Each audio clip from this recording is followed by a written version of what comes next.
Ditën e sotme, feston ditëlindjen djali i këngëtares Gjensila Myrtezaj dhe aktorit të humorit Bes Kallaku. Ndonse çifti prej disa kohësh janë të ndarë dhe jetojnë veçmas, ata kanë ndarë urime tejet emocionuese për djalin në llogaritë e tyre në Instagram, duke theksuar rolin e tyre si prindër. Këngëtarja ka ndarë një video ku shfaqi plot momente të bukura që prej ardhjes në jetë të djalit. Urimi i saj ishte një dedikim i fuqishëm që fliste për dritën, bekimin dhe forcën që djali dha asaj. Ti, bebe e bekuar, që solle dritën e jetën time, solle forca ty ku mendoja se s'kishte asnjë, dhe më dhurove çdo ditë copza karajse që nuk dija të ishin të mundshme. Ti je ëngjëll që erdhe në botë. Çdo hap i yti është një bekim për këtë botë. Ti më shpëtove, amen, më shpëtove jetën, my savior, shpëtimtari im. Ajo e mbylli mesazhin e saj duke theksuar dashurinë e pakusht.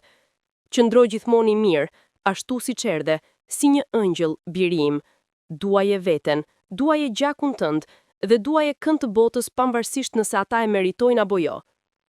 Nga ana tjetër, Bes Kallaku ka ndarë një urim më të shkurtër, por plot dashuri dhe dëshirë për jetë të gjatë dhe forcë. I vogli im, djali me superfuqi ëngjëllore, i ban 2 vjeç.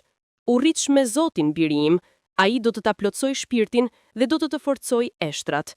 Me gjithë dashurinë e zemrës sime, të them, amen. Urimet e ndara të dy prindërve, me gjithë situatën e tyre private, tregojnë qartazi se dashuria dhe përkushtimi i tyre për fëmijët, ajkën dhe amen, mbetet prioriteti kryesor në jetën e tyre.